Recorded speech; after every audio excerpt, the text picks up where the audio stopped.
جن کے نام پہ کوئی فاتحہ پڑھنے والا نہیں ہے، اور حجت الاسلام والمسلمین شیخ علی مددر قدس سرہ اور الحاج اون علی آغا صاحب کے تمام مرحومین، اور خاص طور پر مرحوم و مغفور عاشق علی آغا، اور اس پرچی میں 12 افراد کے نام لکھے ہیں، اور حاضرین کے تمام مرحومین، اور خاص طور پر اس مجلس اعضاء کے برپا کرنے میں دام درم سخن جنہوں نے تعاون کیا ہے، اور تمام معاونین کے مرحومین کے نام پہ الفاتحہ۔ بسم اللہ۔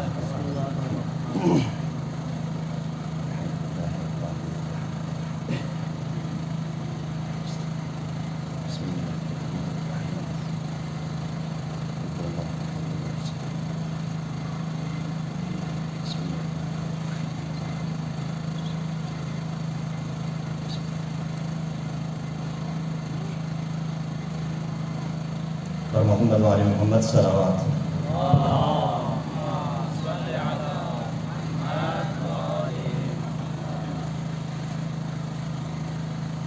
اعوذ باللہ السمیع العلیم من الشیطان اللعین الرجیم، بسم اللہ الرحمن الرحیم، الحمد للہ الذی قادر ازلی عالم ابدی حی احدی موجود سرمدی سمیع بصیر مرید کارہ مدرک صمدی یستحق هذه الصفات وهو على ما هو عليه في عز صفاته كان قويا قبل وجود القدرة والقوة وكان عليما قبل إيجاد العلم والعلة لم يزل سلطانا إذ لا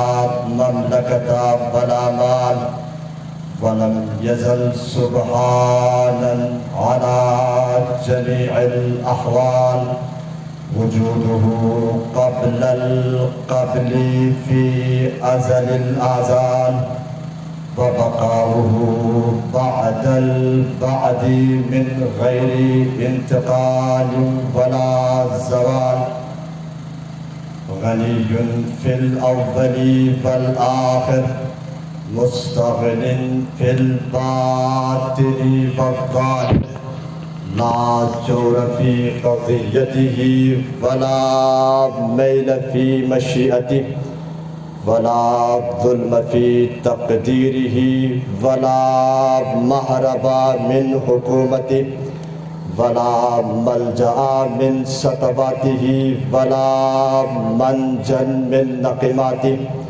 والصلاة والسلام والتحية والإكرام على سيد المرسلين خاتم النبيين جد الحسنين أعني أبا الزهراء محمد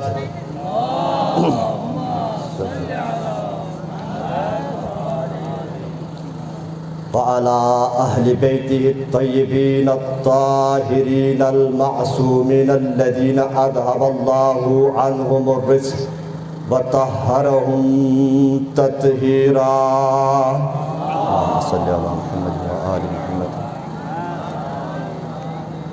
ورحمة الله على أحبابهم وأصحابهم وشيعتهم ومواليهم واللعنة الدائمة على أعدائهم ومنكر فضائلهم وغاصبي حقوقهم من يوم عداوتهم إلى لقاء يوم الدين وبعد يوم الدين أما بعد فقد قال الله الحكيم في كتابه الحكيم وقوله الحق وهو أصدق القائلين بسم الله الرحمن الرحيم وَكُلَّ شَيْءٍ أَحْصَيْنَاهُ فِي إِمَامٍ مُبِينٍ۔ درود پڑھیں گے محمد علی محمد کی ذات پر۔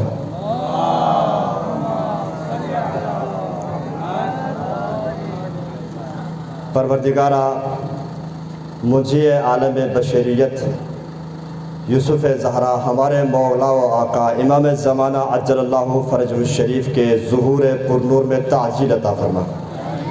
پروردگارہ ہم سب کو امام زمانہ عجل اللہ فرجہ الشریف کے آوان و انصار میں شمار فرما۔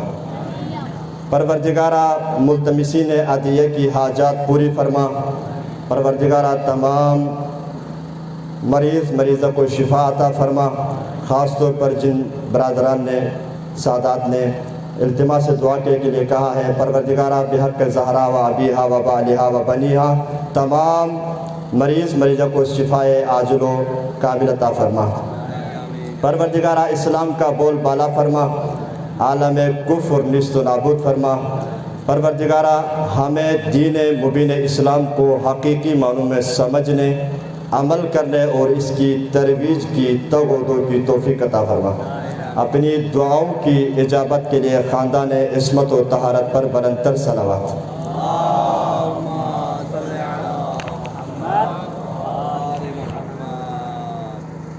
سامعین ذی وقار،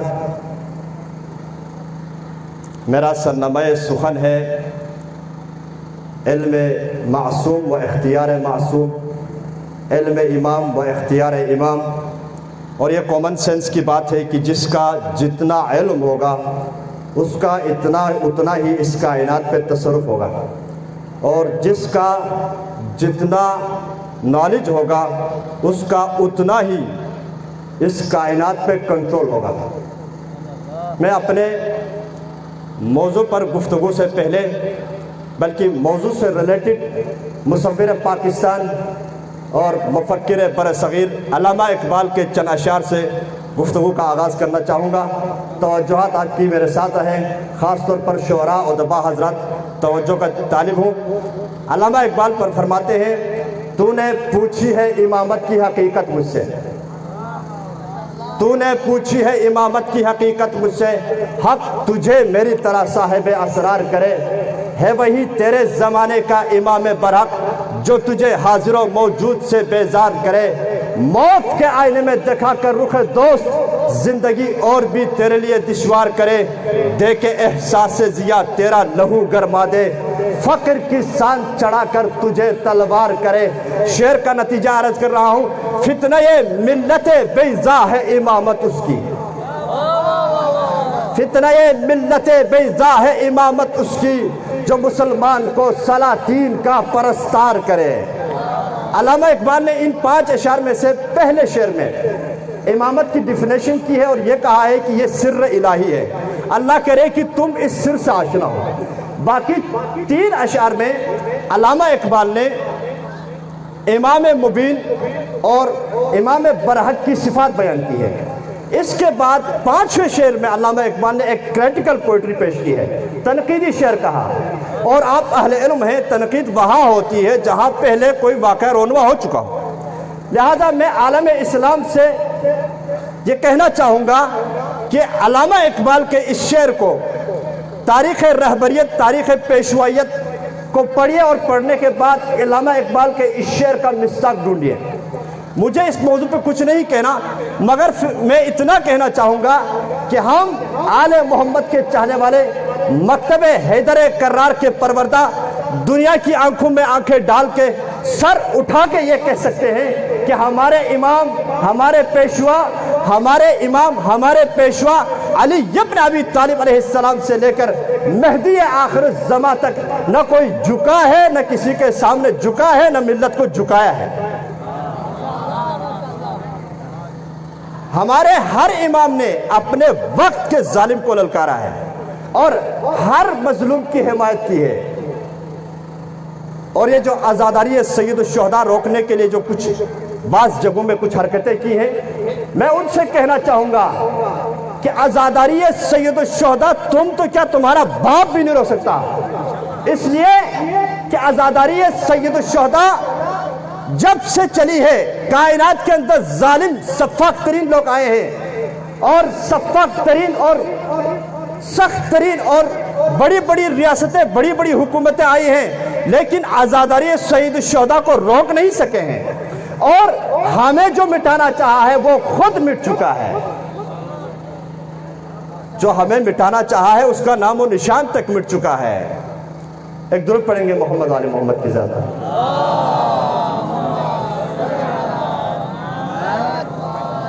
وَكُلَّ شَيْءٍ أَحْصَيْنَاهُ فِي إِمَامٍ مُبِينٍ، ہم نے ہر چیز کو سمیٹ کے امام مبین میں رکھ دیا ہے۔ اس آیت مجیدہ میں سب سے پہلا جو ایکسپلینیشن کرنے کی ضرورت ہے وہ امام مبین ہے۔ امام مبین سے مراد کون ہے؟ تفسیر قمی جلد نمبر 2 صفحہ نمبر 212 میں ابن عباس روایت کرتے ہیں کہ قال امیر المؤمنین علی بن ابی طالب علیہ السلام انا واللہ امام مبین ابین الحق من الباطل وبرزتہ من رسول اللہ۔ امیر المؤمنین علی بن ابی طالب علیہ السلام فرماتے ہیں خدا کی قسم میں امام مبین ہوں اور میں حق کو باطل سے جدا کرنے کی صلاحیت رکھتا ہوں، اور حق کو باطل سے جدا کرنے کی یہ ایبلٹی، یہ صلاحیت مجھے رسول اللہ سے وراثت میں ملی ہے۔ دوسری روایت آپ کی سماعتوں کی نظر کروں، جناب عمار روایت کرتے ہیں کنت مع امیر المؤمنین علی بن ابی طالب علیہ السلام فمررنا بواد مملوء نملا۔ جناب عمار کہتے ہیں کہ میں امیر المؤمنین علی بن ابی طالب علیہ السلام کے ساتھ تھا، ایک ایسی وادی سے گزرے جو چونٹیوں سے بھری ہوئی تھی۔ فقلت یا امیر المؤمنین هل يكون احد في خلق الله يعلم كم عدد هذا النمل؟ میں نے ہاتھ جوڑ کے بارگاہ امیر المؤمنین میں عرض کیا یا امیر المؤمنین اس کائنات میں مخلوقات پروردگار میں سے کوئی ہے جو اس بری ہوئی چونٹیوں کی وادی، چونٹیوں کی تعداد کو جانتا ہو؟ فقال امیر المؤمنین علی بن ابی طالب علیہ السلام انا اعرف رجلا يعلم كم عدد وكم فيه ذکر وكم فيه انثى۔ امیر المؤمنین علی بن ابی طالب علیہ السلام نے فرمایا کہ میں ایک ایسے شخص کو جانتا ہوں جو ان چونٹیوں کی تعداد بھی جانتا ہے۔ یہ کرامت ہے آل محمد۔ دیکھیے اہل بیت کتنے کریم، سوال فقط عدد کا کیا تھا، تعداد کا کیا تھا۔ مولانا نے کیا فرمایا؟ میں ایسے شخص کو جانتا ہوں جو تعداد بھی جانتا ہے کتنی ہے، اور یہ بھی جانتا ہے ان میں کتنے مذکر ہیں کتنی مؤنث ہیں۔ تو میں نے بڑھ کے کہا من ذالک الرجل یا مولا، مولا وہ شخص کون ہے؟ فقال امیر المؤمنین علی بن ابی طالب علیہ السلام یا عمار اما قرأت فی سورۃ یاسین وکل شیء احصیناہ فی امام مبین۔ سلامت رہیں، جیتے رہیں۔ مولانا نے کیا فرمایا؟ اے عمار تو نے سورہ یاسین کی وہ آیت نہیں پڑھی جس میں پروردگار عالم یہ ارشاد فرما رہا ہے کہ ہم نے ہر چیز کو سمیٹ کے امام مبین میں رکھ دیا ہے؟ تو عمار کہتے ہیں بھلا یا مولا، مولا وہ آیت تو میں نے پڑھی ہے۔ مولا علی بن ابی طالب علیہ السلام فرماتے ہیں انا ذالک الامام المبین، میں وہی امام مبین ہوں۔ جب یہ دو روایتیں علی بن ابی طالب علیہ السلام کے چاہنے والوں کے پاس آتی ہے، ہر حلالی موالی کے پاس جب یہ دو روایتیں آتی ہے تو کوئی ڈاؤٹ نہیں ہوتا، کوئی شک نہیں ہوتا علی کے چاہنے والوں کو کہ امام مبین سے مراد علی کی ذات ہے، اور علی بن ابی طالب علیہ السلام کی ذات حق ہے، اس میں کوئی شک نہیں ہوتا۔ لیکن اگر علی کے چاہنے والوں میں سے کسی اور کو کوئی شبہہ پیدا ہو تو پہلے مرحلے میں ہم یہ کہیں گے کہ جو بھی تاریخ بشریت میں علی بن ابی طالب علیہ السلام کی حقانیت پہ شک کرتے رہا ہے وہ خود مشکوک رہا ہے، روایت کی روشنی میں وہ خود مشکوک رہا ہے۔ مولا رسول خدا کیا فرماتے ہیں؟ یا علی لا یبغضک الا خبیث الولادہ، علی تجھ سے ابن کثیر ہی تجھ سے نفرت کر سکتا ہے، بغض کر سکتا ہے، تیرے بارے میں شک کر سکتا ہے۔ دوسرے مرحلے میں ہم ان سے رسول خدا صلی اللہ علیہ وآلہ وسلم کا وہ سٹیٹمنٹ پیش کریں گے جس میں، اور بلکہ رسول خدا صلی اللہ علیہ وسلم وہ ذات ہے کہ جس کے سٹیٹمنٹ کے اتھینٹک ہونے کی گارنٹی، اتھینٹک ہونے کی رسپانسبلٹی اللہ نے لی ہے۔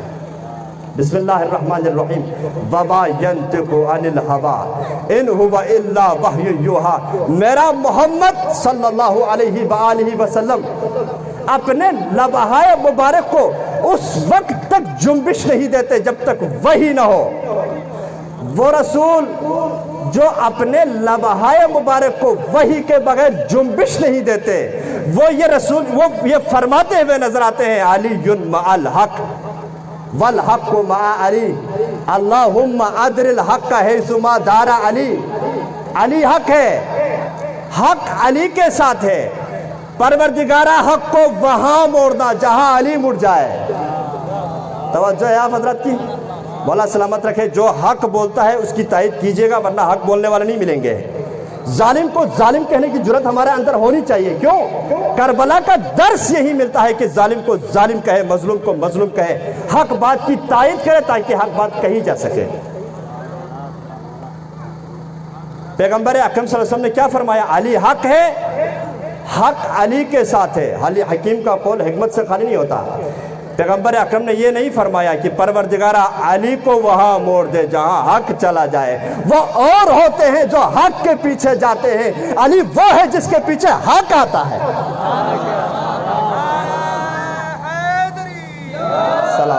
سلامت رہیں، جیتے رہیں۔ پیغمبر اکرم نے فرمایا علی پروردگارہ حق کو وہاں موڑ دے جہاں حق موڑ جائے۔ اہل علم کا مجمع ہے، علماء ہے۔ پیغمبر کا یہ سٹیٹمنٹ، پیغمبر کی یہ حدیث مطلق ہے، اس میں کوئی قید نہیں ہے۔ اس کا مطلب یہ ہوا کہ علی ابن ابی طالب علیہ السلام کا ہر سٹیٹمنٹ حق ہے، ہر ڈیسیجن حق ہے، ہر ایکشن حق ہے، ہر ریئیکشن حق ہے، ہر ڈائریکشن حق ہے۔ اگرچہ علی ابن ابی طالب علیہ السلام کے کمپلیٹ رول ماڈل ہونے کے لیے حدیث کافی ہے، لیکن آپ کی اور میری ایمان کی تازگی کے لیے جناب عمار سے ڈائریکشن پہ الگ روایت ملتی ہے۔ توجہ کا طالب ہوں۔ جناب عمار کہتے ہیں کہ قال رسول اللہ صلی اللہ علیہ وآلہ وسلم یا عمار اذا رأیت علیا قد سلک وادیا وسلک الناس کلہم وادیا، اشاروں کو بھی دیکھتے رہے گا۔ جناب عمار سے رسول خدا نے فرمایا اے علی، سوشل کنڈیشن ایسی بن جائے کہ علی ابن ابی طالب علیہ السلام ایک ڈائریکشن پہ منہ کر رہے ہوں اور پوری کی پوری امت علی کے اپوزٹ ڈائریکشن پہ منہ کر رہی ہو، فَاسْلُقْ مَعَ علی، عمار علی کو فالو کرنا۔ یا رسول اللہ، پوری امت کا اجماع ہے ایک طرف اور ایک طرف علی فرد واحد ہے، آپ پھر بھی فرما رہے ہیں علی ابن ابی طالب علیہ السلام کو فالو کرو۔ یہ وہ روایت ہے جس میں پیغمبر نے ریزن بتائی ہے۔ فَإِنَّهُ لَن يَدُلَّكَ رِدًا وَلَن يُخْرِجَكَ هُدًا، اس لیے کہ علی وہ ذات ہے جو تمہیں کسی خرابے میں اور مہلکے میں نہیں ڈالیں گے، اور علی ہدایت سے تمہیں نہیں ہٹائیں گے۔ اس کا مطلب یہ ہوا کہ جو اجماع ہے ممکن ہے وہ خرابے میں ڈال دے، ممکن ہے وہ ہلاکت میں ڈالے، علی وہ ذات ہے جو تمہیں کسی مہلکے میں نہیں ڈالیں گے اور تمہیں ہدایت سے نہیں ہٹائیں گے۔ کیوں؟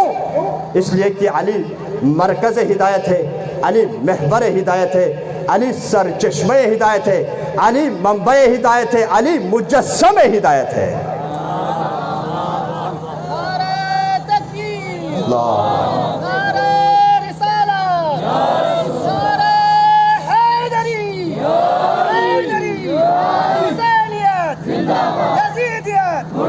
مولا سلامت رکھے، جیتے رہے۔ یہ دو روایتیں آپ کی خدمت میں پیش کی جس میں علی ابن ابی طالب علیہ السلام فرماتے ہیں کہ میں امام مبین ہوں۔ تیسری روایت رسول خدا کی پیش کروں گا۔ قال امام باقر علیہ السلام لما نزلت هذه الآية على رسول اللہ، یا آیت وَكُلَّ شَيْءٍ أَحْصَيْنَاهُ فِي إِمَامٍ مُبِينٍ، جب یہ آیت رسول خدا صلی اللہ علیہ وآلہ وسلم پر نازل ہوئی، قام الرجلان علیہما یستحقہما، ممبر کے تقدس کی قسم، اس روایت میں ان کے نام موجود ہیں، میں نہیں لے رہا۔ دو شخص، جب یہ آیت رسول خدا کی بارگاہ میں نازل ہوئی تو دو شخص اپنے مقام سے کھڑے ہوئے۔ ابھی وضاحت کر رہا ہوں میں امام مبین سے مراد کون ہے۔